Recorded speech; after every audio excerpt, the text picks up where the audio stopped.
Yo, yo, yo. Yo, What's going on, guys? what's going on, everybody? It's James. We back with the flight show, second episode. Sorry for the delay. We just been busy, handling business like we normally do. But we back. Tonight we're gonna tap in on just business aspects, how to run a vintage clothing business. Yeah. Everybody's reselling right now. You know what I mean? And that's what we need to tap into. We want to talk about it. We want to hear about it. So, what you think? What's going on, Tyler? Nah, man. I've been seeing all these vintage pages and stuff like that. People in the game, seeing everything, basically same old, same old. But I'm gonna ask you the first question is, what are the beginning steps of having a vintage resale business?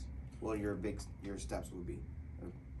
So, I mean, starting a vintage, clothing resale business, I think it depends on if you're selling on a platform, if you're doing, shows. It depends on how you want to jump in. But I mean, first get established with, your social media page, Instagram, TikTok, all your social media platforms. Get that set up first. Okay. And then I think, just jump into, if you want to do it full time or as a legitimate business, get an LLC or an S corp. You know what I mean? Just depending on whatever fits what you're trying to do, and then go from there. Okay. Flea markets is a good way to start. Goodwill, Salvation Army, just little things like that. Work at ground level stuff, you would say. Yeah, I mean, to be honest, start in your closet. You may have some stuff that you didn't know you had. Get on eBay, Depop, Grailed, Etsy, Poshmark, all these platforms, and just start typing stuff up, looking stuff up, kind of learning prices and price ranges, and how much certain pieces go for, what stuff goes for, and then I think that's like step one. You know what I mean? Let me ask you this before you get into your second step. Would you say having, like you said, mentioning on depending if you're reselling only online, only doing shows, brick and mortar, do you think that change in the business affects everything? Would you say, like that location? Would you say? I mean, it depends. It depends on what you want to do. If you're starting off, part time, if you're in school or you have a part time job and you want to do this as like a side hustle, it just depends on what like your lifestyle. Yeah, your lifestyle. How you want to get into it and what you're looking to get out of it. I mean, if you're doing it part time or you're in school, then like I said, research as much as possible online is going to be your best friend.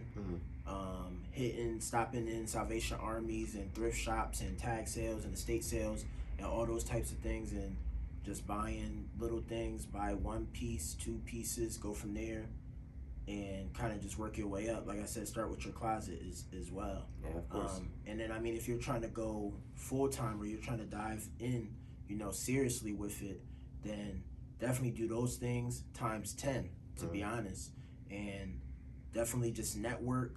People on Instagram, there's tons of vintage pages now. There's like thousands now. Everybody's selling vintage. There's YouTube channels and stuff like that. Exactly. So it's all types of exposure for the market, and it's definitely easy to just tap in with that and find some gems. Learn a little bit more about the game in general. Learn your history. And then just go from there. So it just depends on your approach, how you want to get into it. Yeah, the only reason I mentioned that just because it hit me, because we travel all the time, go to these different shows and network with different people that, I got the opportunity to see other people, how they run their vintage business. Because we've met people, you're good friends with people that, only do shows or only do online. So it's cool to see that different perspective. Yeah, I think you try a little bit of everything and find, what works for you. When we started, we started part-time, and we actually were working 2 jobs and doing this on the weekends. It's a grind. Yeah, and I mean, we just only had time. We didn't even really have time to source. We just only really had time for flea markets on Sundays. Okay. We've been doing the flea markets and eBay, buying on eBay, selling on eBay, Poshmark, Depop, all those platforms, like just selling stuff on there, and then kind of learning what you like, learning your style. Because within vintage, depending on however you want to sell, everybody has different styles. Right. You know what I mean? Your Everybody has swag different thing. styles, so it just kind of depends on you know what you're into. But you find your style, you buy pieces that's within your style, study pieces that's within your style, and then learn how to expand your collection and go from there. Exactly, and differentiate yourself. Everyone has their own type of swag, how they spin off their type of business and stuff like that. Back to the first question I talked about earlier today, though. You said your second basic step would be what? Starting at the beginning. We got the first one, and then let's go back to the second one. Yeah. So the second basic step, I mean, get a business PayPal, get a business Cash App, get a business account in general. Even get a credit card account. Okay. It just depends on how you want to tap into it. But yeah, do that. Get your back end stuff in order. Right. If you're doing it part time, make sure you're recording everything for tax purposes and stuff like that, so you can get write-offs and expenses. Just get your back end stuff in order first. Learn about the back end stuff, and then get all that in order before you even really start buying and selling stuff. To be honest, I got you. Okay, word. That's what's up. I mean, it's all out there. It's all the methods and stuff like that. It's all out there. Just depend how you go about it with the certain things. What would be your third basic step for beginning of a vintage resale shop? The third basic step would probably be hop right into marketing. You know what I mean? How are you gonna market? How are you gonna attract others to your page, to your pieces? How can people find you? Where can people find your stuff? Do you cross post? Do you post on multiple platforms? Do you only post on Instagram? Do you only sell at the flea market? So kind of mold yourself into whatever your style and how you want to run and operate your business, and then learn and start putting out content to expose yourself to everybody else, so people can find you and learn about you. You know what I mean? And what you got going on. Okay, word. That's what's up.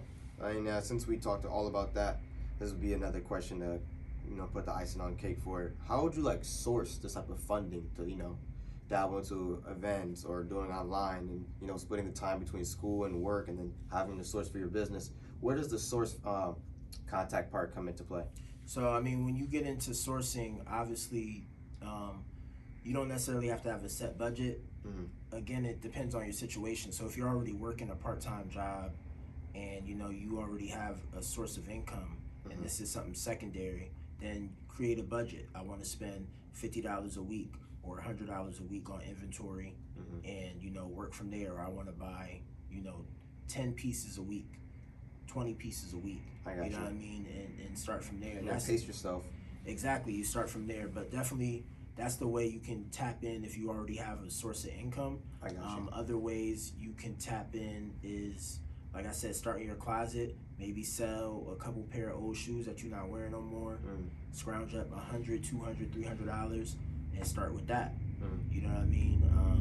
You can get a business credit card. Like I said, get your back end stuff in order first. Tax paperwork. Credit is important. Oh yeah, that's everything. Tax paperwork.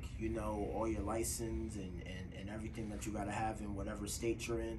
Make sure all the back end paperwork is proper and got everything in order. Make sure you have an accountant and things like that, and go from there. But like I was saying, get a business credit card. You can get a business credit card. Let's say you get approved for $1,000.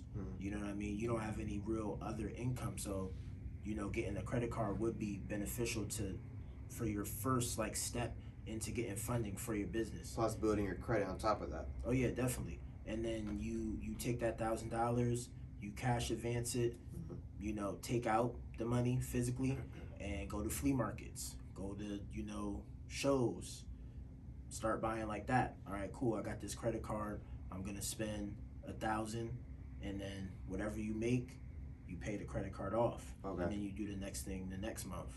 And obviously, as you know, with credit cards, you get increases. So you may start with 1,000, and then go to 5,000, and then go to 10,000. You know what I mean? And use the credit as your cash flow.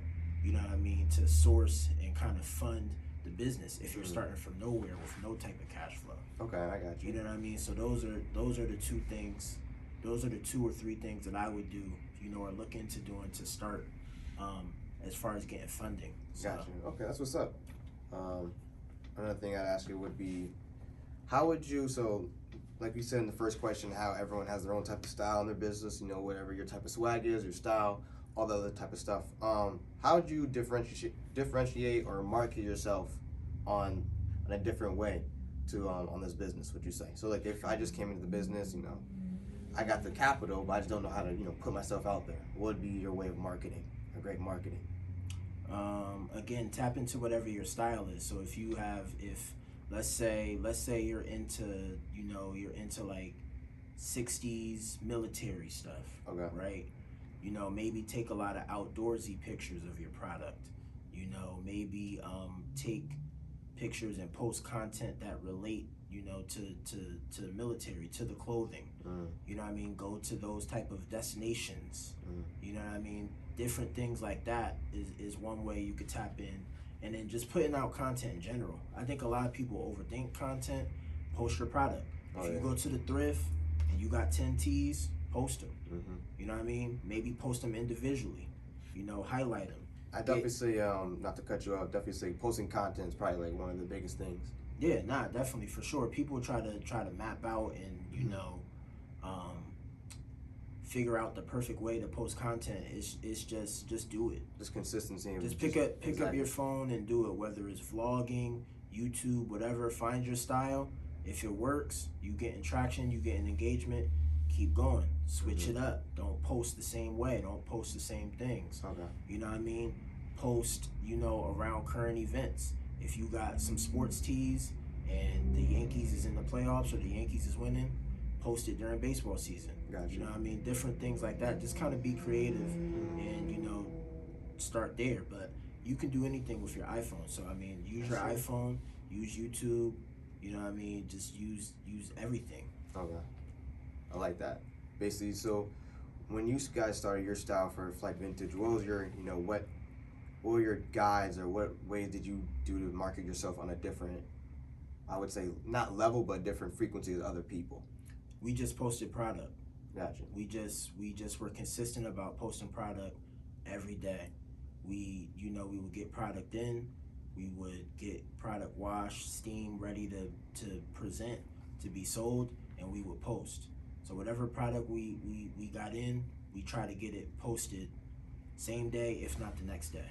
And we try to post product every day. That was at the beginning. And then we started, pushing like more of the lifestyle. Okay. So we started doing shows, so we would post like content when we travel to other cities. We would, do YouTube recaps on different shows that we did in different cities, stuff like that, buyouts that we've done, flea markets that we've gone to, different shows, and we would just post content like that. Like if we go to a show and you get 100 t-shirts, do a clip of 100 tees that you just got, brand new inventory from such and such. You know what I mean? Just kind of figure it out in your own way. You know what I mean? I think, like I said, don't overthink it. Don't overthink it. Just post. Just be post yourself. The content. Yeah. Just keep putting the content out there, and I would say try to make sure you tapping into all platforms. Don't just post on one platform. Post on all social medias. All social media. Internet's free. Yeah. You think about all social media. TikTok, YouTube, Instagram, Facebook. You know what I'm saying? And nowadays, a lot of people is tapping into like Patreon, OnlyFans, Reddit. There's positive ways to use OnlyFans. Oh yeah, if you didn't know that. You know what I knew that. Yeah, there's positive ways. There's positive ways to use OnlyFans. You know what I mean? So different stuff like that, and figure out. You got different apps, network app, whatnot app. You know what I mean? Yeah. Goodwill's coming out with a new app now. Wait, what? They are? Yeah, so it's all types of stuff that you could tap into, but definitely try to be versatile on your style and what you put your content out on. That's crazy. Google's dropping an app now. What are you gonna be able to do in that thing, you think? I'm not sure. I think they try and set it up kind of like eBay and Depop. That'd be insane. Yeah, so just another selling platform. But that's another reason why we'll tap into it in a second, why sourcing is important, because Goodwill and Salvation Army and all these places, they're tapped into vintage and they know it's popping. Yeah. So they're gonna start pulling stuff or upcharging stuff. Like if you go to the thrift, you know, you've been thrifting for some time now. You know that you know, $2 versus $25 for the same type of T-shirt. Exactly. The increase has been crazy on the shirts and stuff like that in the thrift. It's crazy to see, because when you guys started doing, you know, the Goodwills and the Salvation Armies, I was younger, and I used to see, like, you know, the stuff you just be sitting there, and like the prices wasn't crazy because, you know, it's Salvation, Goodwill, whatever. Yeah. But now when I go in there, it's like they're charging like special things are like $30-$40, and it's like it's insane to think a corporation is like controlling that type of inventory based off of what's going on in the current like generation with like vintage and stuff like that. Yeah, nah, definitely. I mean, like I said, vintage, not even just vintage, thrifting in general. Yeah, that's true. Is what's popular right now. It doesn't. It depends. Like there's all types of styles. You could thrift designer. You could thrift, you know, everything. It doesn't have to just be vintage, but you know, just thrifting in general, secondhand clothing, used clothing is popular. Yeah, and it's popping right now, and everybody's tapping in. It's helping the planet, all that. Yeah, everybody's tapping in. So sourcing is big also. You know what I mean? There's all types of different ways you can source. You know what I mean? You got your thrifts, you got your, you know, your apps, Goodwills, your Depops, eBays, flea markets, estate sales. You got OfferUp, Let Go, Craigslist. A lot of buying applications out there. There's all types of places that you could research to you know, find inventory, warehouses, rag houses, everything. You know what I mean? So, like I said, you start where you feel comfortable at. If you have funding, you know what I mean, jump right in. You know what I mean? I honestly, let me take that back. I don't think you should jump right in. I say you gotta learn and understand the game first for like a first like time and period. Understand it, respect it, and then once you go from there, it's like, you know, keep going, stuff like that. Definitely. Get in, learn the game, learn the style. Learn the style. Vintage and reselling is a business in itself, but you gotta create a style that works for you. Yeah. Everybody trying to copy and do the same thing everybody else is doing. You gotta put your own swag onto it. You gotta have your own. You gotta have your own swag. You know what I mean? There's like you said, thousands of vintage clothing Instagrams and social medias, and it's like if people don't switch it up, or people don't find their style, then it's like, what's gonna differentiate you charging me $50 for this shirt when the guy on that other app is charging me $25? Exactly. So you got like, that's the point also.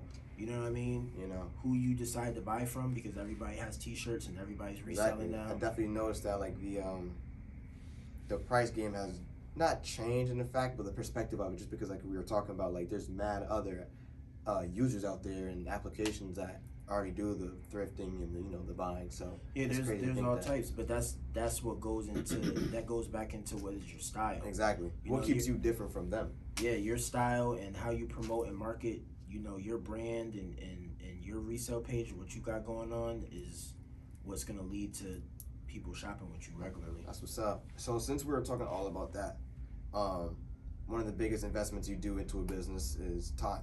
So I'd say we can go on top of that topic.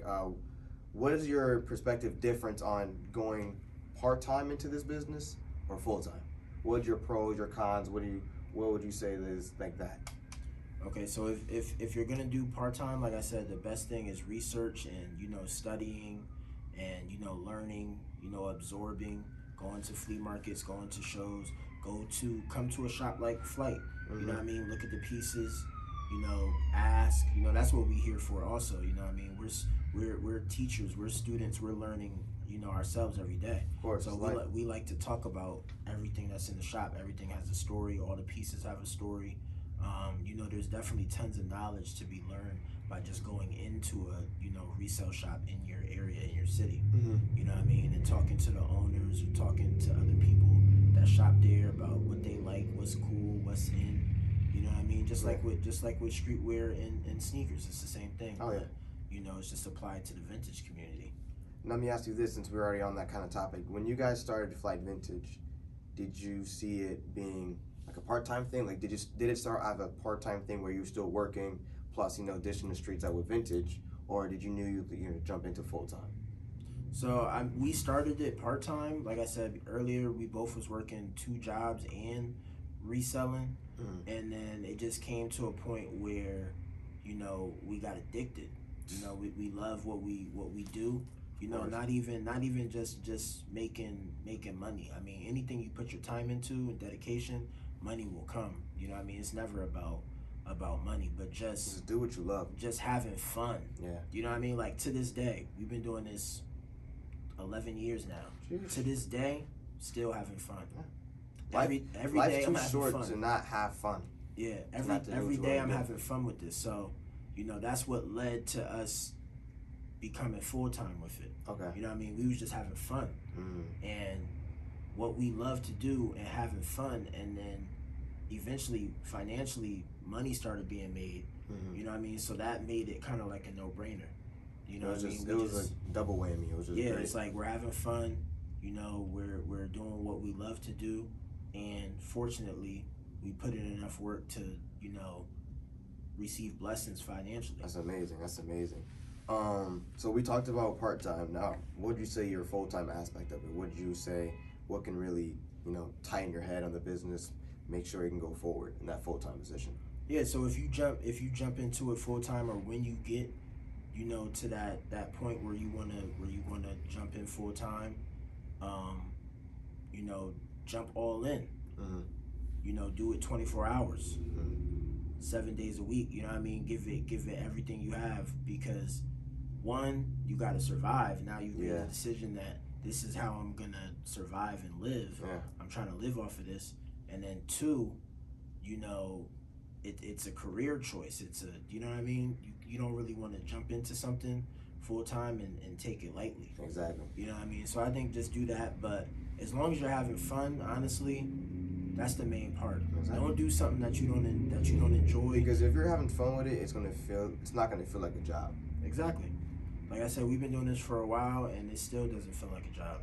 Nah, I don't you know think what I mean? And will. it's just me and Amber operating the business. You know what I mean? So, and it's still fun. We fully operate the business. You know what I mean? We do everything from sourcing to running the shop to doing the shows. That's our style. We get back to talking about that. Like, that may not work for somebody else. You know what I mean? Or you may not have a partner, or, you know, a girlfriend, boyfriend, or whoever to run the business with you. So that may not be your situation. But like I said, I say with that, when finding your style with that type of a thing, I'd say you look at the game, see how people do it, you know, dabble from here to there, see what you like, or you could do your own spin on this and that, and then, you know, you can create your own style. If you're having a hard time thinking of it off the rip, just because, like, there's a bunch of other people in the same position, like, they're gonna do the same thing you're doing. No, definitely. I mean, I look at tons of vintage pages and businesses every day. I look at all types, designer, sneakers, streetwear. I look at all types of pages on a day-to-day basis, and, you know, I don't necessarily copy anybody. Like I said, we have a style. I like to say we reference. Okay. I'll reference. I'll make a note, like, oh, I like that, or I like how they did that, or I like how this person did that, and, you know, I'll do it or switch it or do it my way. You know what I mean? I'm not gonna, you know, post the same way as somebody else, or, you know what I mean, do the same type of things. You know, we try to switch it up. We try to do what, you know, we like to do. You know what I mean? And people received it. People have given us feedback. They like it, and, you know, that's kind of how we run and operate, you know, our business. Everybody gets into, oh yeah, well, this page is posting like this, or this. Did you see this person's page and that person's page? It's you gotta be focused on your business. You gotta be focused on what, you know, what's gonna help you. Yeah, it's like when you jump into this, do your thing, and I think it's important to reference and try to learn from people that have done it before you. Oh no, yeah, of course. You have to respect and understand the people that did this before you. There's no way of, like, crossing that line and being like, oh, I know more than you just because I do the same thing as you. So. Yeah, well, not even that. Just, you know, interact with those people. Yeah. Because if somebody's doing something that you know that you are doing or you enjoy doing, then, you know, hey, how did you get to this point? You're 10, 11 years in the game. How did you get to this point from day one? You know what I mean? A lot of business owners, a lot of people, entrepreneurs in general, you know, they want that. They want those questions. They want people, you know, coming to them and that's part of your networking. That's how you learn. You can learn just as much as somebody can learn from me. I can learn from somebody else. Of course. You know what I mean? So it's kind of like you got to look at it from both perspectives. I think a lot of people get in the game, whether it's sneakers, vintage, whatever, clothing in general, get in the game and, oh yeah, I'm gonna be this person, and I'm gonna be, oh yeah, my stuff is better than his stuff. And it's like, bro, if I see somebody doing something right business wise, because I'm in business and I know what it takes and I do it full time, I'm gonna respect it. And I'm gonna interact and engage and network, you know what I mean, and learn, take whatever I can take from that person and apply it to what I got going on. That's what's up. Since I'm gonna ask the last question of the episode, it's gonna tie into basically everything. What would be your way of making profit off the business? We have already talked about sourcing, inventory, and prices, would you say? But now, how would you say differentiating sourcing and now to making profit? Yeah, so I mean, it goes back to the beginning where we were talking about having a budget. So you know, you have a certain amount of money you want to spend on inventory to resell, but I'm gonna go even deeper. You know, if you want, at least with clothing, now this is specifically for vintage clothing. It can be applied to sneakers and streetwear and designer clothing as well, but specifically vintage clothing. The more inventory you have, if you want to make 100,000, then you need to have 100,000 worth in inventory. No, yeah, of course. You get what I'm saying? So I think you know, keep that mindset from the beginning, where okay, I want to make a certain amount. I want to make, you know, 2,000 a week, 3,000 a week, whatever. I want to make $1,000 a week. Make sure you have that times 2, 3 in inventory. You get what I'm saying? You know, so that part there. Hey, if I want to make $1,000 this week, I need to put out $1,000 or $2,000 worth of inventory on my site this week. That's what I gotta post. Or I need to post 100 T-shirts or 200 T-shirts this week to make that $1,000. Okay. You know, I never thought of it as the inventory aspect as well. Yeah. So that's one part of it. That's kind of how we look at it a little bit, as far as making profit. The second part is obviously try to keep your expenses as low as possible. Of course. Because the less you dishing out, the more you're gonna make. You know what I mean? So, you know, sourcing. If you have a certain budget, you know, maybe stick with that budget and try to increase the quality of what you're buying so that you can make, you know, a little bit more money. So maybe instead of buying 100 pieces at one price, maybe buy 50 pieces, but they're 50 better quality to upgrade pieces. The quality. Yeah, so you know, slowly increase the quality of what you're buying so that, you know, your margins will be a little bit different. That's another thing. And I'd say one thing could be possibly too is just knowing more of your history with vintage. So hypothetically saying, like, always keeping yourself like educated with this stuff is important. I say, just because once you learn more, you understand more tees, you understand more pants and what the prices could be in the future for that item. Yeah, no, definitely paying attention to the market is a way you can make profit, but it's really moving units too. Oh no, yeah, of course. You know what I mean? You can study and learn and, you know, digest the game and have all the knowledge, but it's like if you have a skill and science to move the units. Of course, because if you have 100 banger tees on a rack, that doesn't mean necessarily they're gonna fly off the rack just because you have them. You have to market yourself, you have to sell yourself. So like that's what you're talking about. I agree 1,000% with you, just because, you know, you gotta have a style of getting it out the door. Yeah, definitely. That goes back to, you know, your marketing and your content and you know, your style. Your customer service, very important. Yeah, definitely. Customer service, professionalism, you know what I mean, just how you operate on business terms. Yeah. If you run in a business, run a business. You know what I mean? So those are other little pieces that factor into making profit also. And lastly, I would say on that topic is probably just again, as you increase your inventory, as you grow your inventory to that, you know, $1,000 worth of inventory, 2,000, 5,000, 10,000. You know, slowly increase your prices on your stuff. You know what I mean? Depending on supply and demand type of thing. With time, over time, you know, you're acquiring, you know, certain pieces, a certain amount of pieces. Time goes on. Year one, you may have only been able to sell this amount of pieces. Now you're in year 2, you're in year 3, you know, of reselling. It's like, okay, hey, this is what I value my stuff at. You know what I mean? A lot of people, you know, reference eBay and online platforms for pricing, which is cool, but eventually as a business, as a brand, as having your own style, you know, you can price your stuff for what you want. You know what I mean? Because you know it's a fair price point, you know what you paid for your inventory, you know what time and effort you put into the business, you know what I mean, to charge a certain price. So I think that as well, as you grow your business, kind of figure out what you want to sell your stuff for. I got you. For you, not necessarily off of profit. You get what I'm saying? I got you, yeah. So, that's dope. That's the one thing I like about vintage too, is just because it's so different from like designer, and I even say sometimes hype, is that vintage over time, it's still gonna get it's gonna get more and more worth just because it's getting older. Yeah. Type of thing. Like, you know, designer doesn't really get better over time, and depending on the streetwear, it's not gonna really, it varies on certain like collabs, but like the base, like, you know, Supreme stuff like that, it's not gonna go crazy. Yeah, and with vintage, like different stuff over time, you know, increases value, but also different trends. Something that's out or popping right now may not be popping in 10 years, but another category of something else will be popping. Like the cargo pants right now. Yeah, Carhartt, Dickies. Yeah, cargo pants, camo pants. Yeah, those are really big. You know what I mean?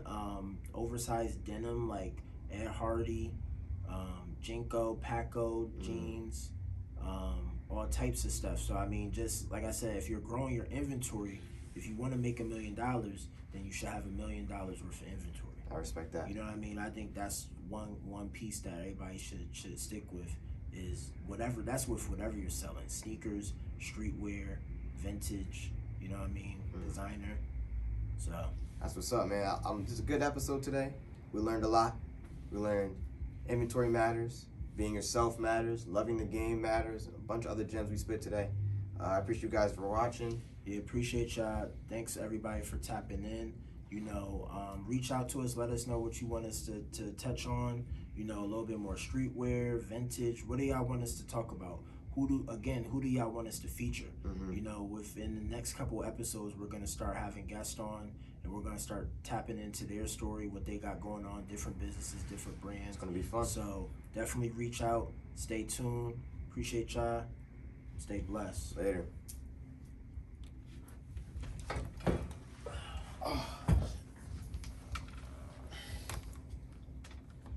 That shit. I don't even know how long. What's